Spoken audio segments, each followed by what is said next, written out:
So good afternoon and good morning for our friends in America, and welcome to Universidad Francisco Marroquín in its campus in Madrid. As you know, we are carrying an interview series, debates, lectures about freedom in the internet. We have talked about privacy, free speech, harassment campaigns, and the temptation of regulation, etc., etc. Today, it's a great occasion in which Stacks will be presented to the Spanish market and our community.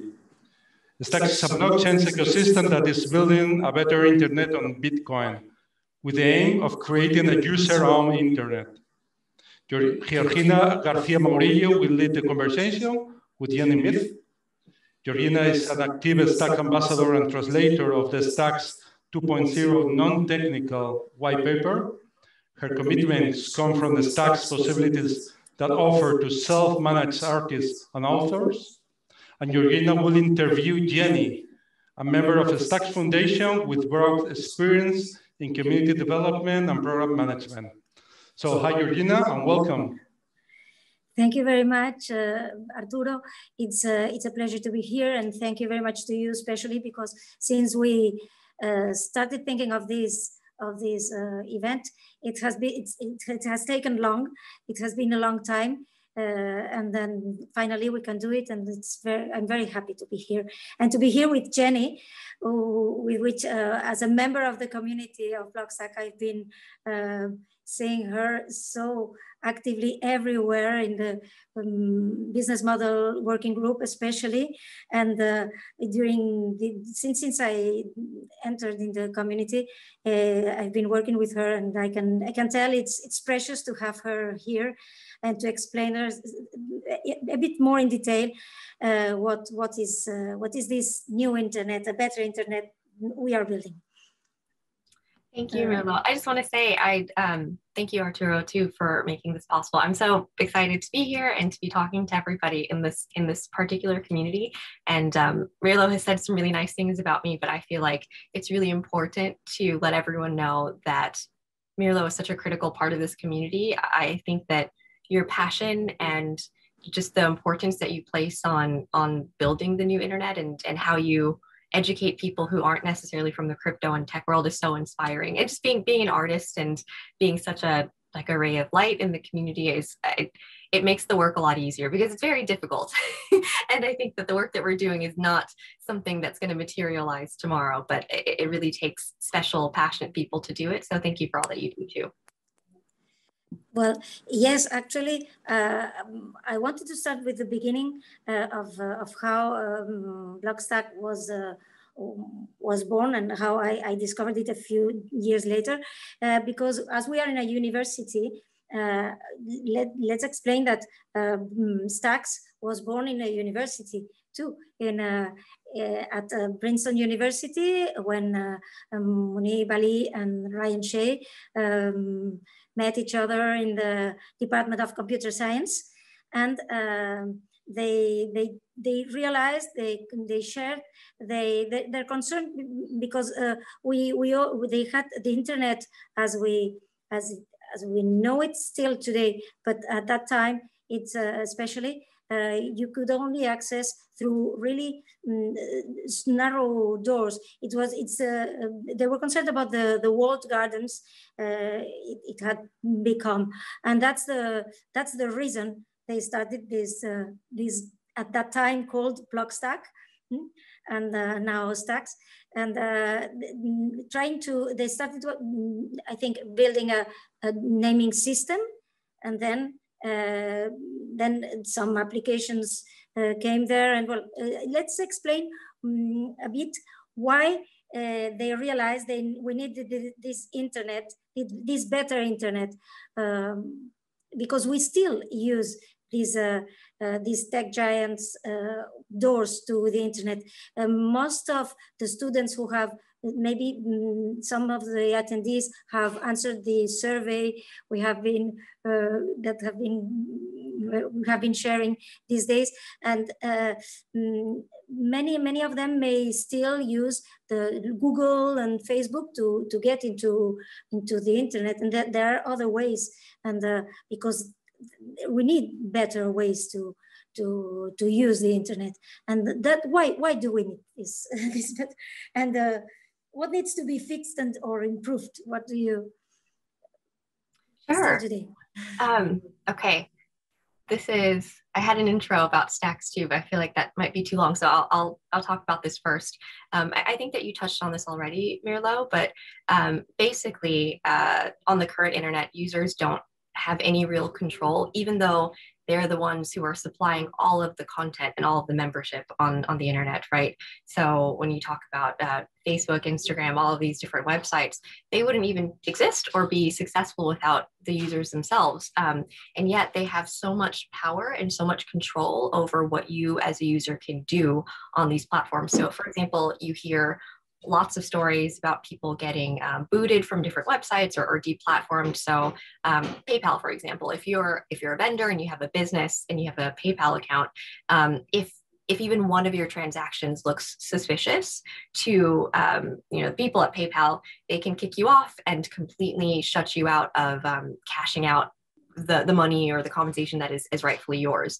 And because they have so many like legal resources, that process for getting your account back can be so difficult. It's so frustrating as a user, especially if of course, there are going to be users who abuse and take advantage of the platform. But if you as a regular user are doing everything right, it can be really shocking to be kicked off of a platform like PayPal and shut off from your own funds.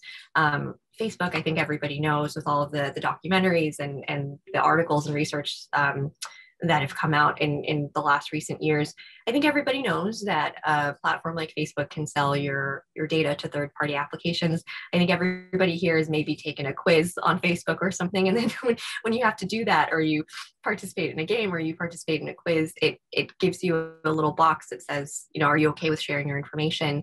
And what some users at that moment, you're impatient as a user, as you should be, right? You want a good experience, so you're not going to take the time to read all of the legal disclaimers. But what you're signing away is your data to maybe hundreds or thousands of different third-party companies, and they're using your data to probably advertise to you. And they can do so much with so little data as well, like what you click on, where your mouse goes, what you look at. It really is quite a violation of privacy, especially as a user who trusts this platform to give you a good experience. I think the other side of it is quite insidious and quite dark. And then, with something like YouTube, for example, you have bloggers and you have influencers on YouTube that do make money off of being users of the platform. But it's not these users who dictate how much value they create. YouTube tells you have to hit this number of subscribers in order for your channel to be profitable. That doesn't make any sense, right? Because as a user, you are supplying YouTube with the content that it needs, and also you're supplying it with views. You're telling YouTube, this video is popular, this video is good. They would be nowhere without your usage of the platform. And so when you think about it, as I mentioned earlier, it just makes no sense that these platforms have so much control when they wouldn't even exist, or they wouldn't have any value without their users. So for us, it goes beyond having just a better internet. I think that we want to build a new one entirely. I think that we can use the current infrastructure that we have, but at this stage, and I think that you've seen this with the evolution of Blockstack, Mirlo, it's no longer just about protecting users and giving them alternatives. We want to give users the tools to fundamentally build something different that has a different model. Absolutely. And I could even add my own experience. You cannot take your audience out from these platforms. You are there, even your audience is not yours. It's critical for people who really rely on these platforms. They start relying, and they at the end of the day, they depend on a sense that even many businesses depend on their platforms. That's absolutely true, and it has to change. And then we have this wonderful technology, blockchain, and actually it's what they saw. I think when they started Blockstack, it's what they saw. They saw the opportunity to change all that, and I had some slides to accompany my my presentation. I'll try to find that. If you don't, you give me just a moment. I'll try to. I had that. Mirlo, should I give just like an introduction to the stack system? Yes, absolutely. Sure. Absolutely. And then, yes, and then we'll talk about, I'll go to what the new apps could look like, or what is the difference. Yes, go for it. Sure. I won't go into too much technical detail. I don't think that is necessary, but I'm happy to take some technical questions during Q&A. But I think I can give an overview of what the tech stack looks like. So it is a blockchain system, and it is powered by decentralized technology. And with a lot of these blockchain systems, the decentralized aspect of it is the most important part of it, right? So this idea that information and data can be shared amongst many different users, so you don't have like one central point of failure. Stacks operates according to the same principle. But I can talk a little bit about what Stacks specifically does. So, earlier I talked about how we, as a project, when we started, it started very much to protect users and to give them alternatives. And over time, the evolution has been not just giving users alternatives to the applications that they currently have on the traditional internet, but giving them tools to build a completely new system. So what do those tools include? Actually, I'm gonna go back a little bit. So Mirlo has mentioned the mission of a user-owned internet, and I just want to talk a little bit about what that actually means. So with the user-owned internet, there are three components, right? It means that as a user, you have complete control of your data, your identity, and your wealth. And so the Stacks project has spent a lot of time over the years trying to give users control of all of those things through various features within this blockchain system. So previously there was Stacks 0.1, it was the first version of our blockchain, and that gave users decentralized identity and data storage. So that meant that users could access different applications with one single ID and username, and they could maintain all their data without sharing any of that that personal information or those personal details with third parties. So even the developers of applications wouldn't see your information unless you gave them permission to access it. So it was all about giving users control of their assets, basically. And this is drastically different from the current model of the internet, where websites can somehow access and collect information on everything you do, even when you didn't explicitly tell them that they could. With Stacks, the model is completely flipped.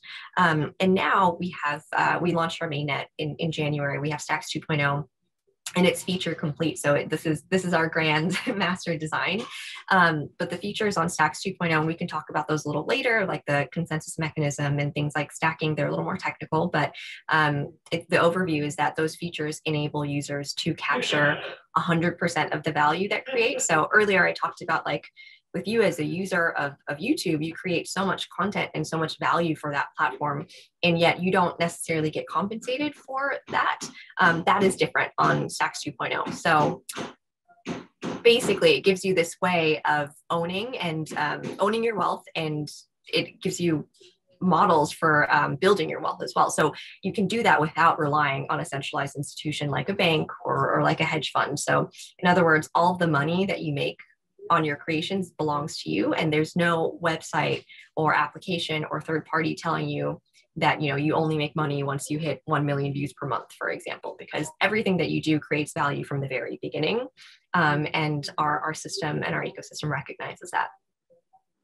Mm-hmm. And so for just to give a framework to all this is what is the mission of the foundation in this? This is I mean, we have the engineers doing all that. I had there are different parts in this ecosystem, I think. And what is the mission of the foundation here? Yeah. So.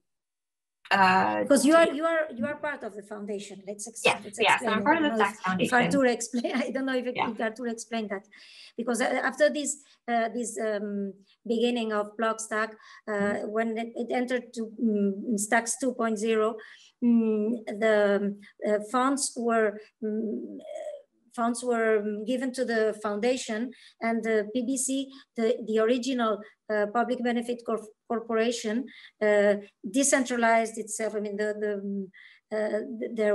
their work, their management was decentralized in a way that the foundation takes care of some things, they take care of some others. And I think, so I would like you to explain a little bit, what is the foundation exactly doing? And Sure. Yeah. So I think so decentralization is a big part of what we do, and it's common in other blockchain systems and other crypto projects. And sometimes it can feel like you're decentralizing for the sake of decentralizing, but the purpose of doing that is to decentralize power, right? So the original company that you mentioned, Mirlo, Blockstack PBC, that was the original team that built the Stacks project. And traditionally, when companies grow and they get successful, they become bigger, and the team members are kind of forced to continue to align with this one mission. I think what we believe with decentralization is that not only do you want to distribute power, you're recognizing that people can have different visions for what you're building, and when you share that power and you share that resources, you can build faster, you can build more effectively, and you can build for a more diverse audience.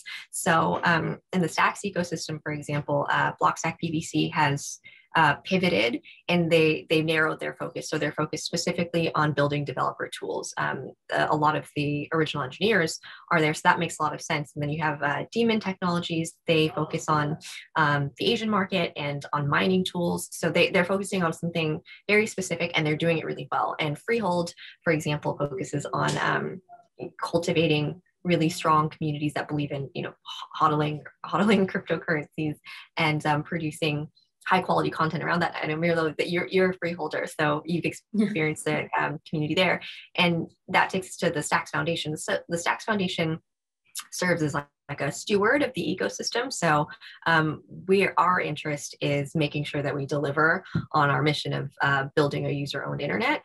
And for us, what that means is supporting builders and community members who believe in the mission and who want to advance Stacks over the long term. So at the foundation, we recognize that we can't build everything. And also, if Stacks is going to be this worldwide mission, we have to share that work with people around the world. So we understand that we're not going to know all of the challenges that let's say the Stacks Spain community faces. There's no way that I would know exactly what the Stacks Spain community needs. So we have community leaders like you, Mirlo, who would build Stacks in the way that is best for the community there. So the foundation supports community programs. We have a Stacks Chapters program where we fund and work with community leaders in different regions to evangelize Stacks in their regions. And everybody has different challenges, like I mentioned, and we can't know those challenges well enough because we're not from those regions. And there's obviously a language barrier. So we provide a lot of resources and support for that kind of community building. And even more important than that is just supporting builders themselves. So there are people around the world who want to build applications and tools that make this new internet accessible to more people. And we do that through the grants program. We do that with just direct work. So Mirlo, you have submitted an application to the grants program. For example, you have this amazing platform called Smartists that wants to support artists around the world with licensing for NFTs. And so I think that you can attest to that process where we're working closely with you to figure out, what technical resources do you need? How much funding do you need to get this project off of the ground? And just making sure that we set you up for success. And I think oftentimes it can require us to try to think about the future a lot. So when there's a tool that everybody in the community needs but doesn't exist yet, we try to do the research to figure out who can build that so that other community members are empowered to build more things. So some of those things include a decentralized exchange or an Oracle. These are all tools that developers and builders need to create more of the products that would make the internet, the new internet, more accessible to mainstream users. Absolutely, I understand that when I, as you explained, you are right now building a new internet and a better internet means a lot of work in infrastructure. I mean, in the tools even the developers need. That's what you are focusing right now, especially. But I remember when it started, there are also many apps like the one I am building, and so that are already trying to make something really useful for the end user. And some great, wonderful apps were developed on Blockstack, and they still are right now working very, very well. We will have the chance to at Universidad Francisco Marroquín to know some of them, but. I used to call this the renaissance of the internet, because for me as an end user, I had the impression that it becomes something really new for the user, for the end user. And I think maybe in the attendees, we have this end user who are not really still in the blockchain. They don't know so much about blockchain, but they are using applications, and I don't know if they know about these new applications. And now we are starting a new page, and lots of new possibilities. I wanted today, I shared an article that with an interview of where Munib explains, Munib Ali, I don't know if you heard, the co-founder of Stacks. He explains that this wave of NFTs, for example, I don't know if in the audience someone who has heard about NFTs, I hope so. These NFTs have been in the word of the town these days. They make very, very clear how this new blockchain brings back the idea of ownership, but online, which is everyone understands that you can own a house. It says a house, a car, or anything, but digitally that was not possible until now. And NFTs make it very, very clear that ownership, that kind. So when we talk about a user-owned internet, which is what Stacks is trying to build, what kind of applications do you envision, or what do you think it's going to be the next wave of applications?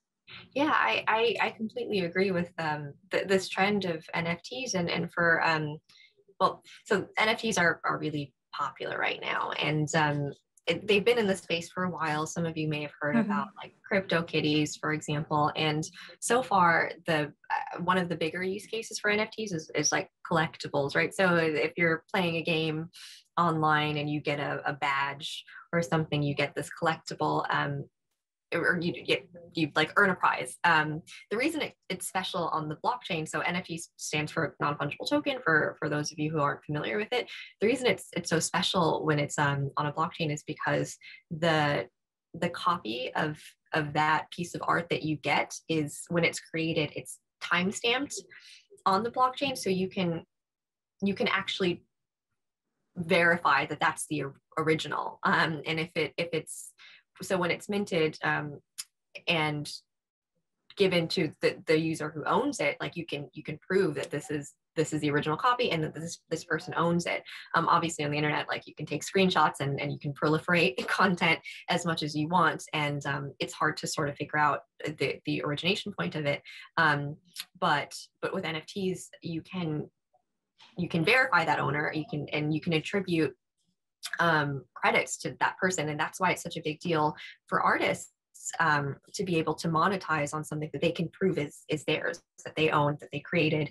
And I think with the reason that NFTs are so big right now is because the use case goes beyond art, right? So you can think of other things where you need to verify ownership and you need to verify originality.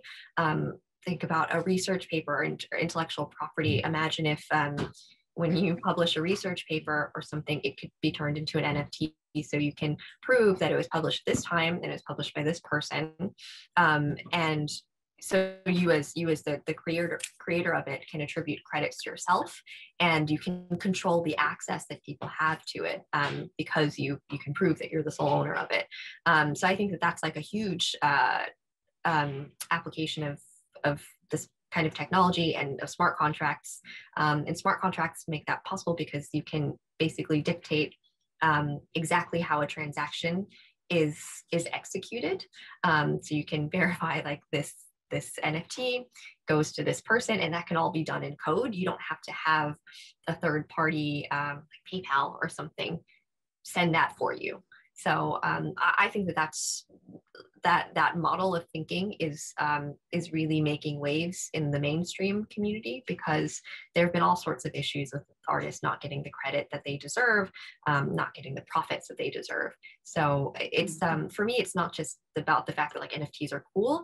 It's inspiring people to think differently about credits and profit and origination and ownership.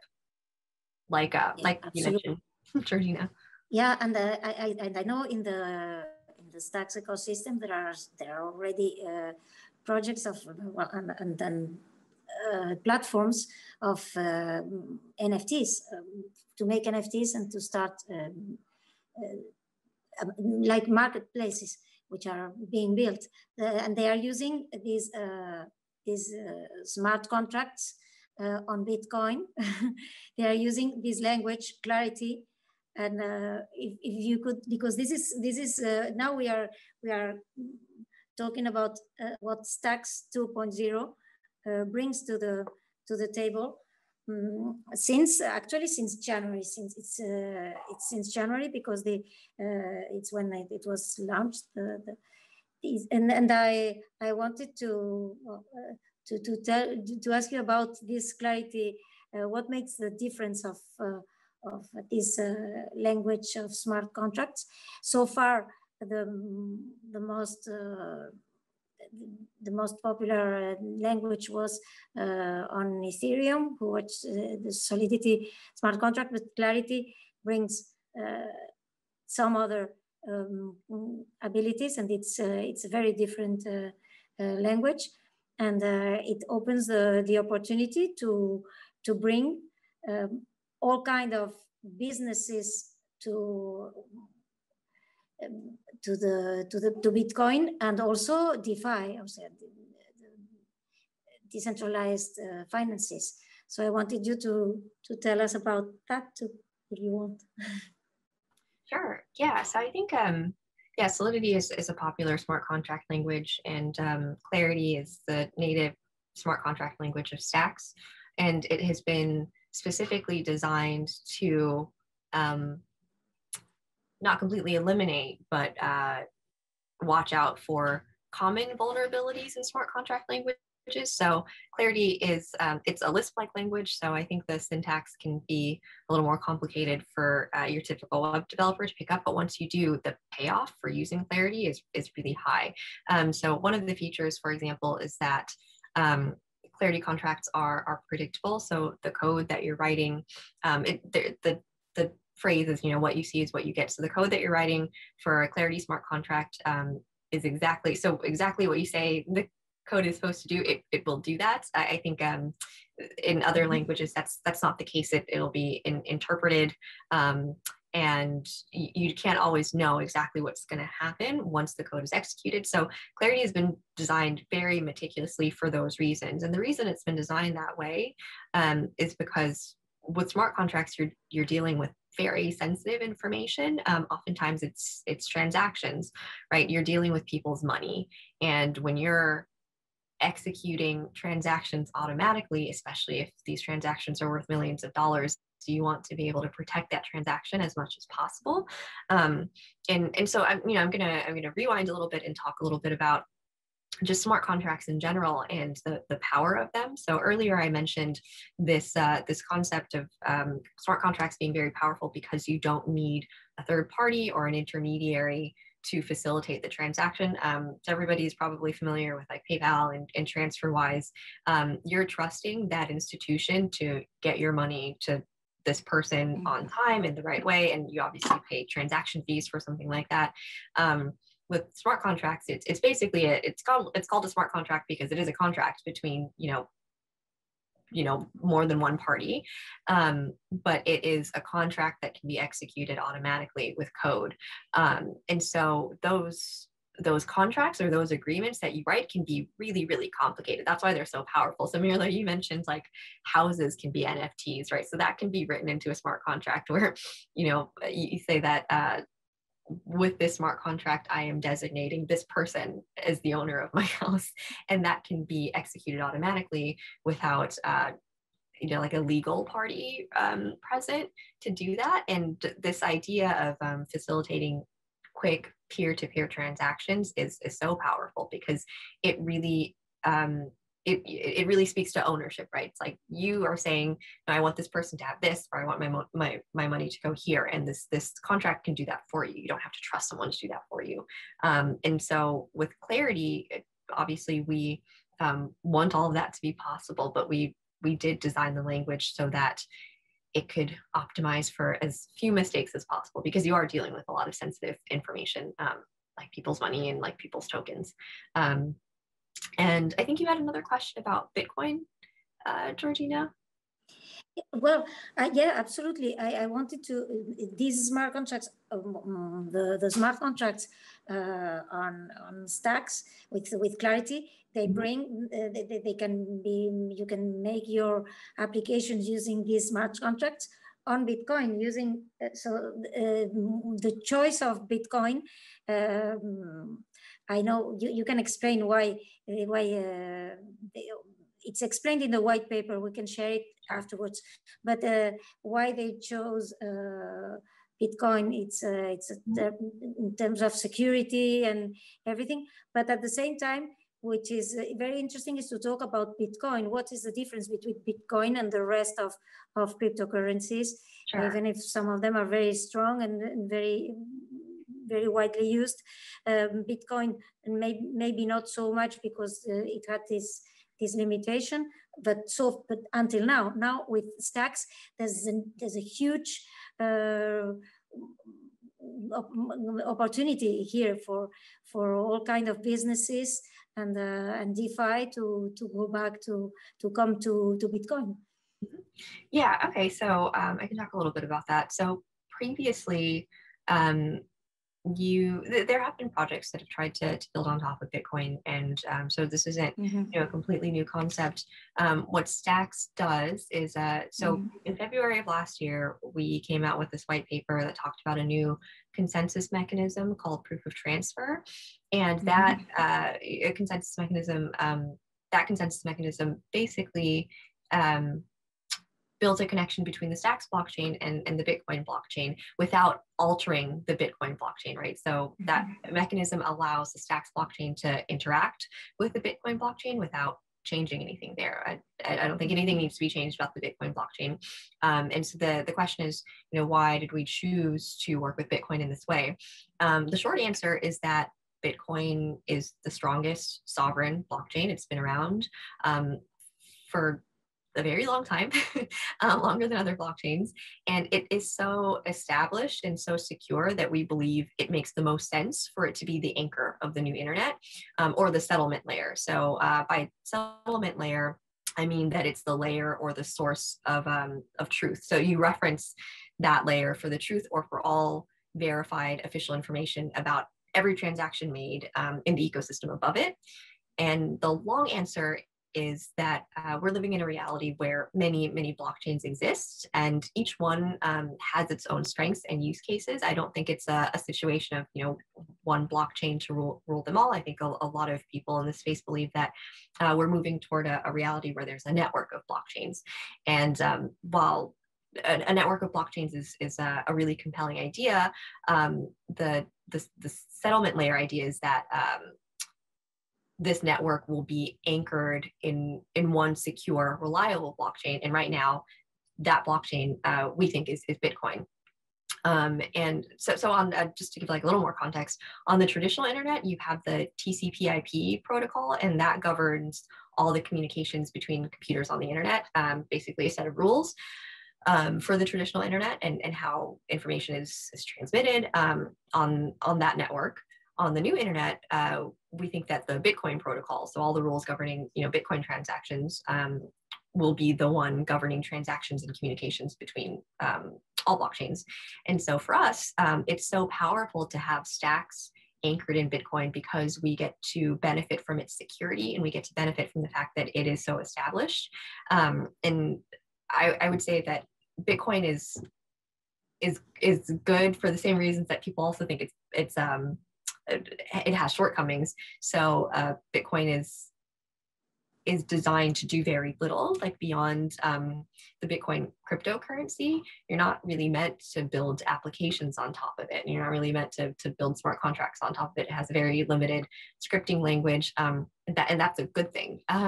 But so Stacks is able to, again, like anchor to Bitcoin and benefit from its security, but it brings all the functionality that you would want on a new internet. So with the Clarity smart contract language, you can have smart contracts on Bitcoin, and you can have applications on Bitcoin without, again, like I said, changing the Bitcoin blockchain. All of that can live on the Stacks blockchain. So it basically extends the functionality of Bitcoin, and it scales it as well.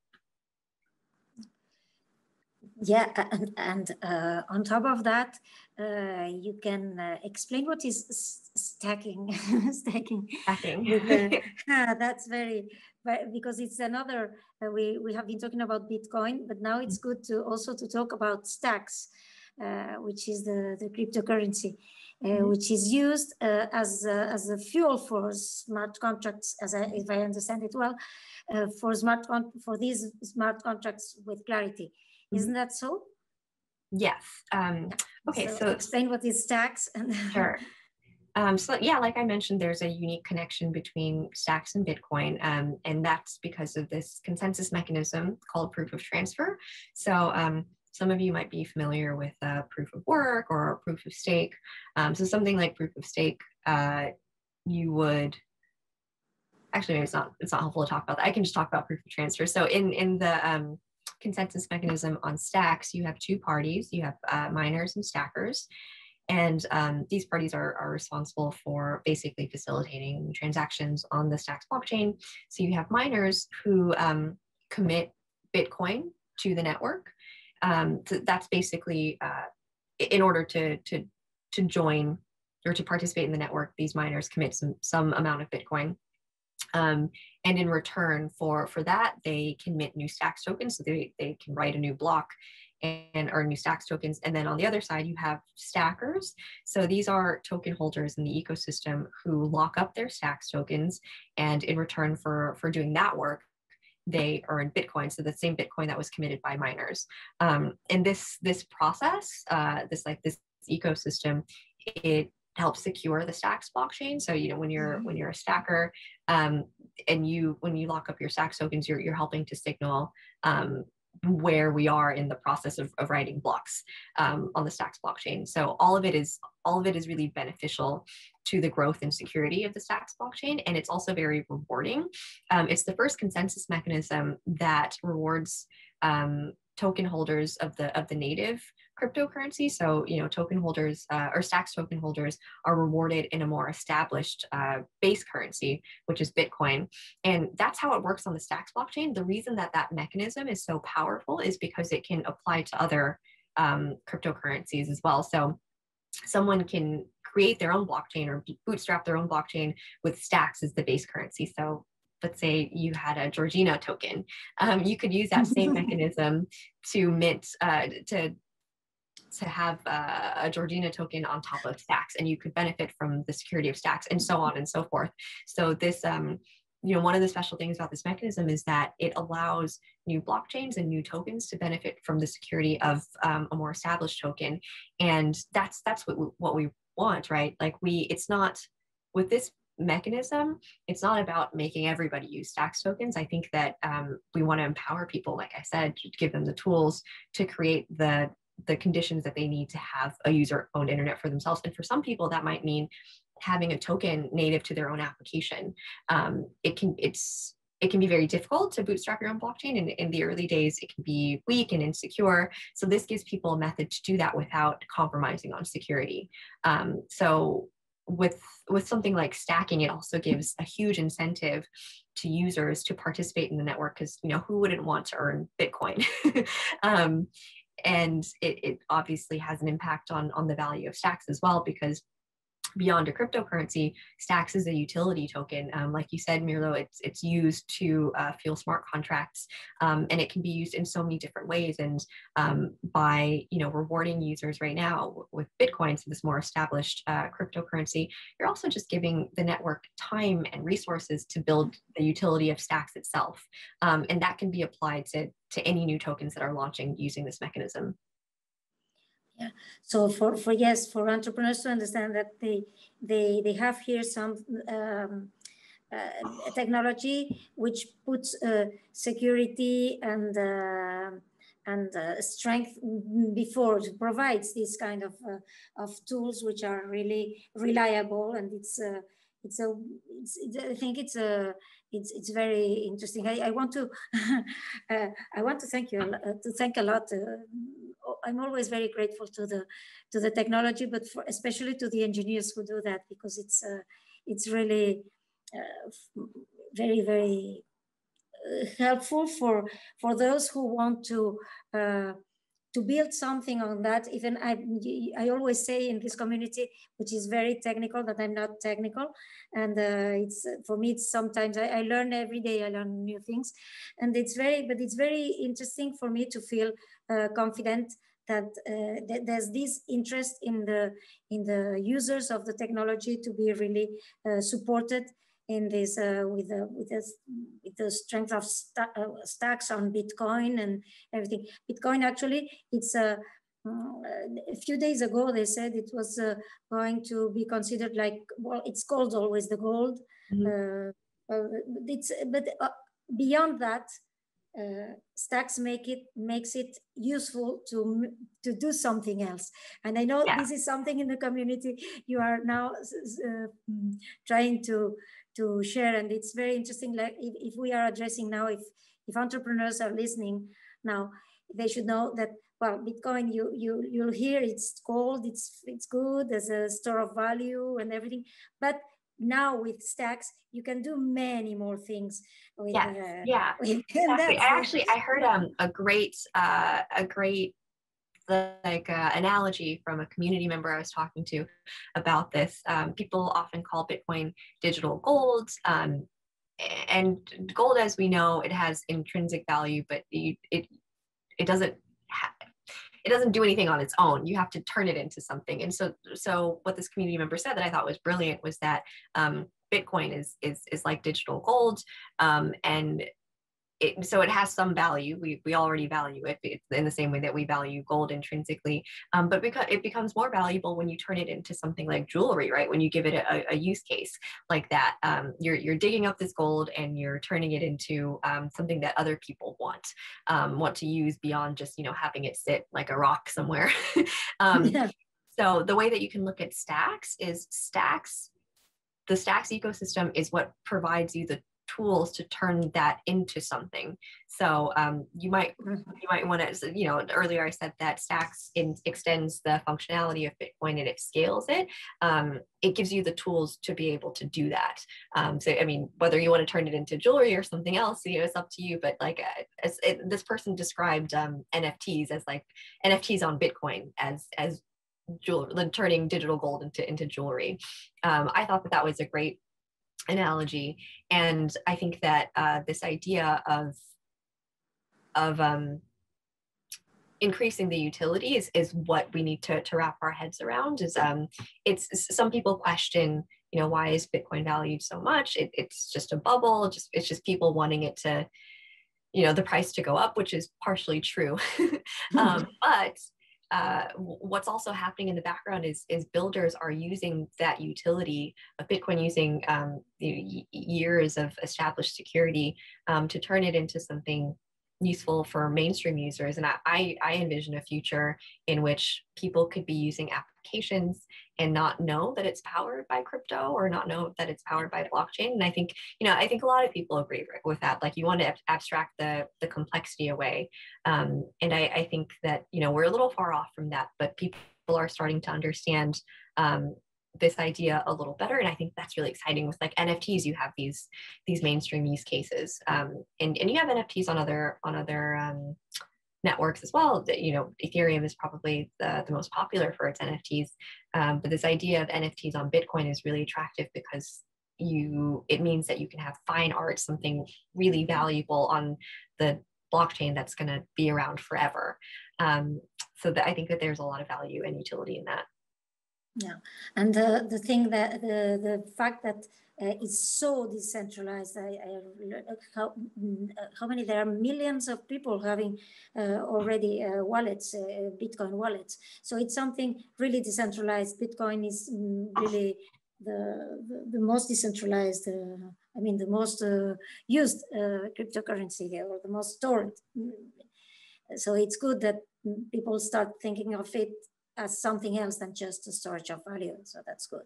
So, and now before, I don't know if there are questions, if we have, if there is someone who wants to make questions, it's a good time. And since while they think of some question, I would like you to invite the audience to learn more about stacks and get involved. How do they do that? Yes, please. You can take this as my formal invitation. I'm aware that there's a learning curve in crypto, and I should say that when I started with the Stacks community, I don't come from a technical background. I did work with software engineers before I joined Stacks and the crypto world. I joined in spring of 2019, and it took me years to understand these concepts. I was just pretending to understand, and there are still so many things that don't always make sense. But I think being around people like you, Georgina, who cares so much about a new model of the internet, it really helps you internalize some of these concepts. And so I think that I just want to come out and say it's really common not to understand all the technical specifications of this world. I think what matters is understanding the principles and the idea and the ideas and what's possible, right? So understanding that a new internet is possible on Bitcoin is so powerful. Understanding that you as a user have inherent value, that wherever you go, you should be fairly compensated for the content that you create. That's important, because that's the shift in thinking that we need to get people off of these centralized platforms, that are violating our trust and our privacy. And not only that, as a user, being empowered to build these new tools for yourself. So if you're interested in that, if you want to do that, whether you're an entrepreneur or just someone who's interested in that, I think Stacks is a good place to start. And I think that you are all welcome to join our Discord server. I'm there. I'm happy to take questions from people. I'm happy to do one-on-one calls to explain even more of this information to you, or to put you in touch with more technical people if you're interested in the engineering side of it. We're very community oriented and community driven, because I think that we recognize that these are such big problems to solve, and we're not going to solve them without working with a community. And we're all sort of taking it day by day.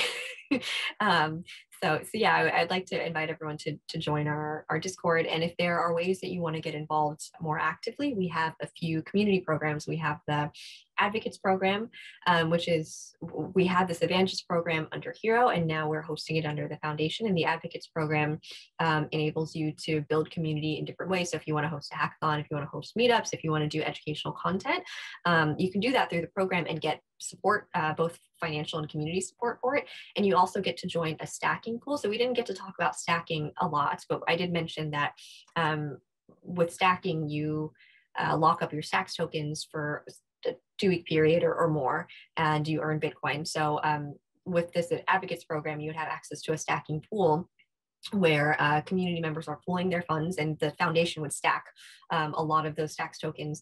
And at the end of a quarter or a period of the Advocates program, everybody would be rewarded in Bitcoin for all of their community building efforts. So it's a great way to get started if you haven't had any Bitcoin yet. And it's a really meaningful way to get started too, because you get to build community for people who really care about this mission.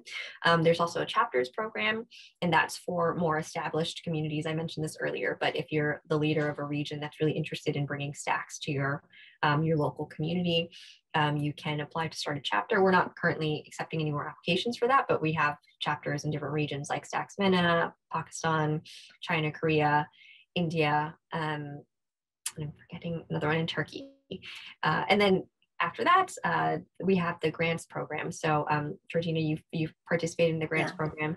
It's a great way to get funding and support for a project that you have in mind on Stacks. So we fund everything from very technical developer tools to community initiatives. So if you had an idea to build community in a certain way, you can apply for that too.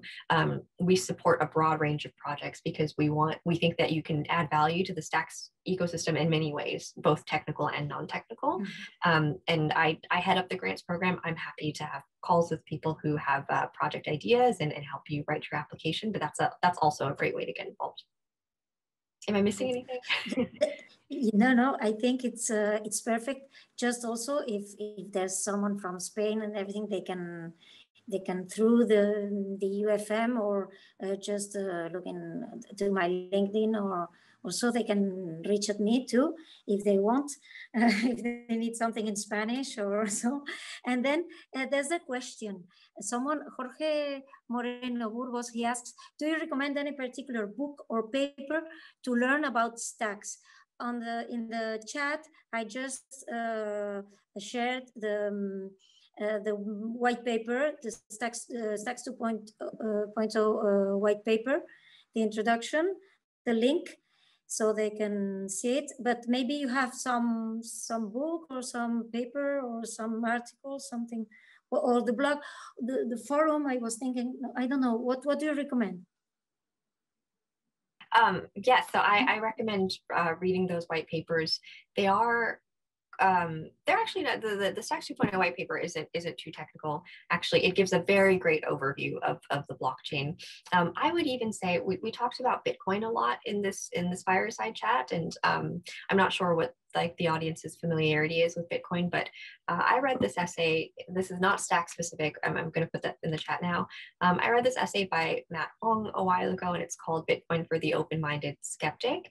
And I thought it was an excellent essay that really explained to me how bubbles work and why people value Bitcoin and why it's worth considering it as the anchor to the new internet. So I think that's a great place to start if you're wondering about Bitcoin. And then after that, reading some of these Stacks white papers, I think that if you're technical and you're interested in writing smart contracts, reading about Clarity, I believe Harini shared some links about Clarity that compare Clarity to Solidity, and that blog on bringing Clarity to 8 dangerous smart contract vulnerabilities. That's a great place to start to understand why Clarity is so powerful.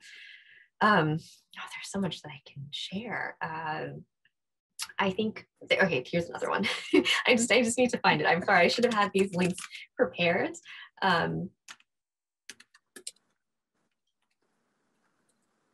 I think that this is a great essay by Mith, the founder of Stacks, or the co-founder of Stacks. Also, another thing which is very, very, I think it was wonderful for me. It was the YouTube channel, the Blockstack, the Stacks, now the Stacks YouTube, the Stacks channel. You can have a very, very interesting an approach. They are wonderful videos and fireside chats with Munib and Brittany, and I remember some of them. I still keep them in my memory. They were very well, and some historical moments too there. So I think it's a very enhancing and very you feel part of something which is very necessary. What we talked at the beginning. It's necessary to have a healthy internet, as we are heading to a world where we are needing internet for human communication. And anyway, so that's really it's really very, very important to. So I think also this is also the having this this sense of being part of a belonging to this new internet is wonderful too. Yeah, no, I agree. I think that so much of our life is our lives are digital now, and it's not. We talk a lot about privacy and respecting users and data ownership, but I think all of that comes down to this issue that I talked about earlier with users really taking back control. And it sounds kind of like a cheesy sort of revolutionary moment, but I think that it is, because we're approaching a reality where the internet, like you say, is so critical to our everyday lives. We do so much of it there, and if you have all of your information about yourself there, all this information about your identity, about your wealth, about yourself, wouldn't you want to have complete control of that? It's I think we talk a lot. We compare a lot of this to your home, right? You own the keys to your home, and you're the person who can unlock and lock that door, and you're the person who can enter. The internet is like your home in a lot of ways, because you have so much information about yourself, and you want to be very mindful about who you're giving those keys to. And so thinking a lot about access control and what ownership means to you on the internet, I think is a really good place to start. I myself think about this a lot. Sometimes, like, I will trade a convenient experience for, an invasion into my privacy. And I'm trying to train myself to move away from that, because I really want to value all of that information about myself. Mm-hmm.